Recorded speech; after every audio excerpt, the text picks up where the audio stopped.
Black Boston. I love Roxbury. I love Dorchester. I love Mattapan. And I want my children, my grandchildren, and the children of this community to be able to continue to live in this beautiful urban oasis with its such incredibly rich history. But I know in order for future generations to continue to live in Black Boston, there are some things we need to do. I'm talking especially to the Gen Zers, the millennials. Gentrification, politics, policy is changing the face of many neighborhoods. And though I speak today to Roxbury, Dorchester, Mattapan, Black Boston, this is a message for Philadelphia, Chicago, Harlem, and Hartford too. We must do something because Boston is leading the nation in the loss of Black home ownership since 2020. You can see it all around you. We went into COVID in 2020 at 34% Black home ownership in Boston, and by the end of 2025, we're at 28% and dropping. Roxbury, Dorchester, Mattapan, we're bleeding Black people. It didn't happen overnight.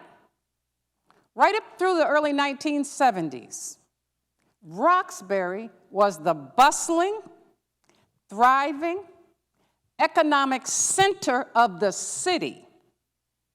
And then the federal government announced, we're going to run a highway, I-95, right through the middle of the neighborhood. While Black folk and their allies fought back, and we became the first and only urban city in the country to successfully stop a highway.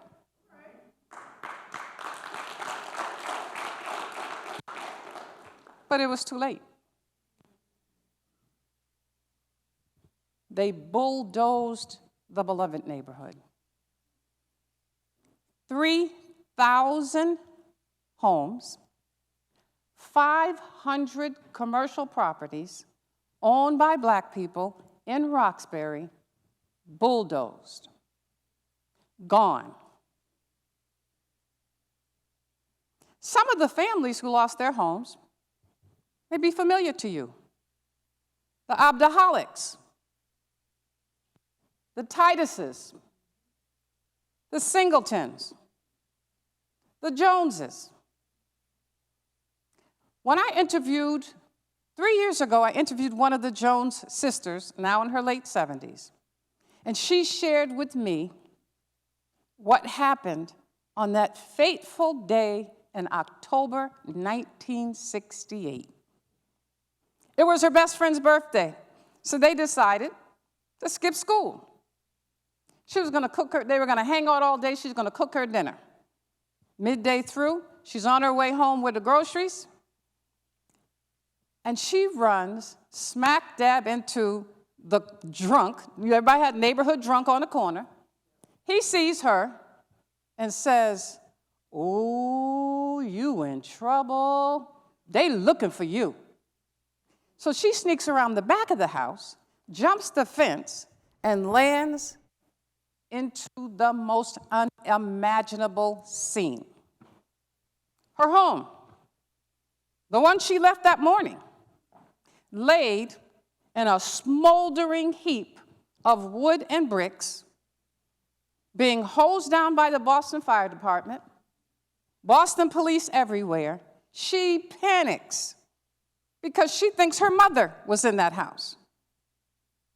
She scans the crowd, and she spots her mom, runs to her, embracing, And in the crying, she learns that her mother was panicked too, because she thought her daughter was in that house. Turns out the city of Boston came that day to bulldoze the house next door to theirs and accidentally knock down their house. Can you imagine? They were never able to enter that house again and weren't able to retrieve a single piece of their belongings.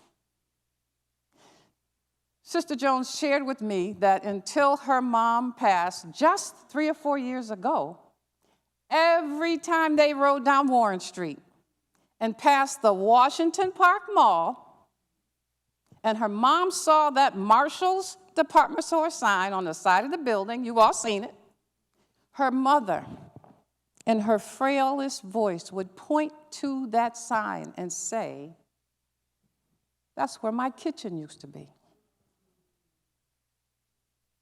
Unimaginable.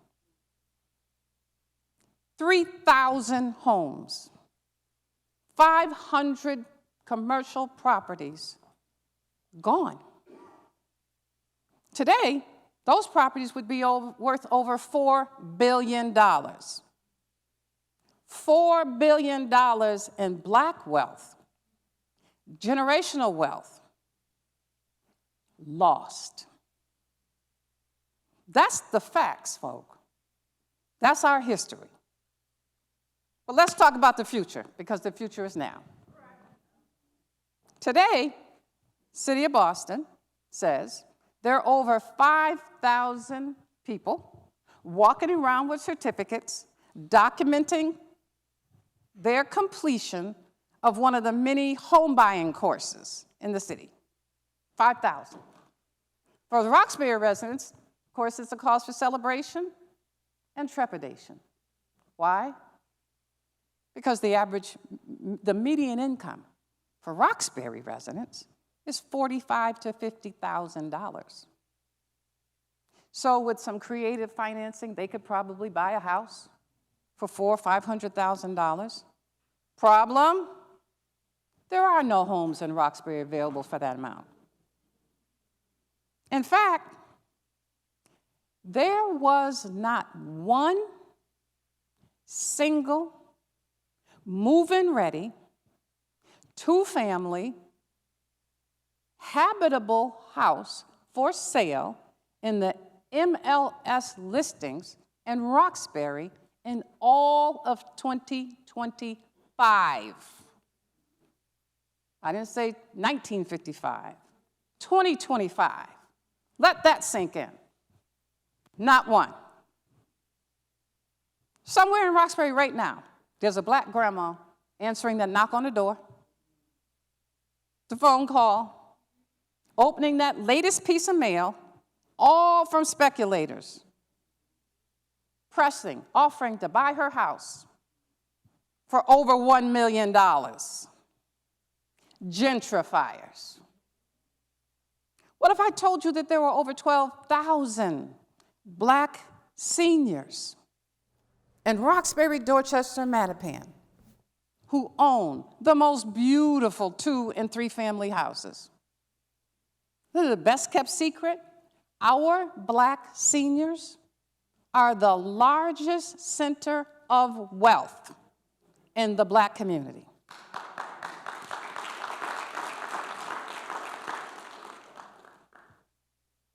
There are things we can do to stop the bleeding, folks.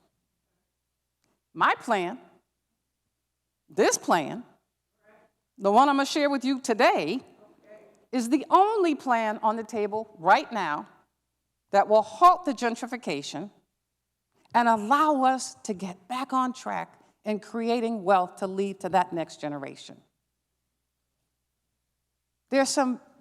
And it's drawn on a host of things that are being done by young people, especially young Black folks all around the country, to create wealth and to stop gentrification.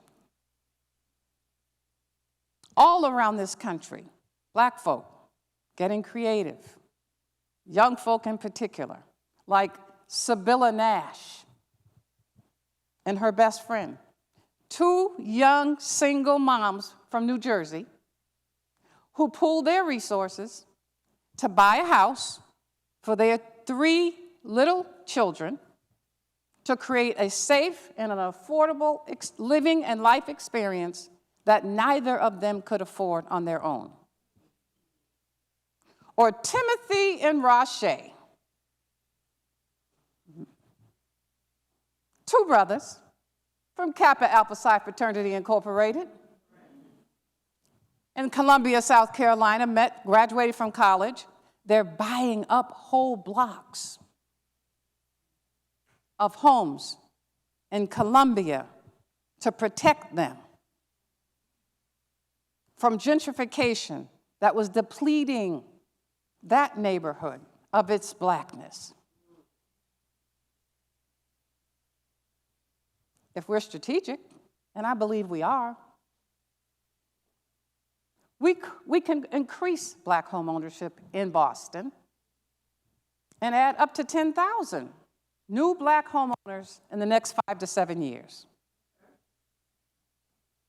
All right?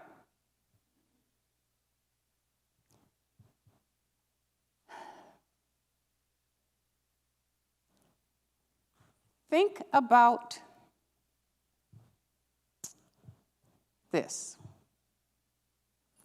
What if we built a black luxury senior village for our black homeowners, our black seniors? Why not? They're millionaires. And in that black village, located right in Roxbury, in our neighborhood, Grandma roll out her unit, stop at the gym to get her exercise in the morning in the wading pool, in time to make the 11 o'clock bid whist game with her girlfriends in the community center, run to the bank, and then to the 24-hour pharmacy on site. All of this on site to pick up her meds. She's inviting her family to join her that night for dinner at the beautiful family restaurant, also on site. Or maybe she heads next door in the building where her brother lives, that houses veterans and provides veteran services for our forgotten black veterans. Our black homeowners, our black seniors, if you own a home in Roxbury, Dorchester, Mattapan, you're a millionaire in every sense of the word. And they deserve to live out their life in luxury and leave this community in the legacy of love and wealth. Grandma would sell her 2-family to 2 different families. We're going to condominiumize them. 2 different families. Can you see it? $400,000, $500,000 each. Do that math. She gets her $1 million. She takes her $1 million and she buys a unit in the brand new luxury senior village. $400,000 or $500,000. Grandma got $500,000 left. She puts that in the bank. Spends it on her family, on her church, on herself, whatever. Between the new village and the work on those homes that the young black families are buying outside, we'd be creating over 400 well-paying, living wage jobs in healthcare, property management, construction, landscaping, plumbing, you name it, uplifting and creating a whole new host of black-owned businesses. Why not a whole block takeover? They're doing it in South Carolina. Can't you see it? Imagine what that would look like. Every community has that Sugar Hill, right? That neighborhood that we talk about that used to be, we had it. How about H Block? 50 to 100 new black families. An H Block, I could see it. I could see it. Hutchins, Howland, right? Elm Hill, they're beautiful, and they're being stolen. Those new young black families who bought those beautiful two and three families now have children, once again, playing in the front yard, voting, demanding city services, challenging our school system, and helping to recreate that black Sugar Hill neighborhood once again that we read about and some of us remember. I can just see it. Can't you? Let's do this.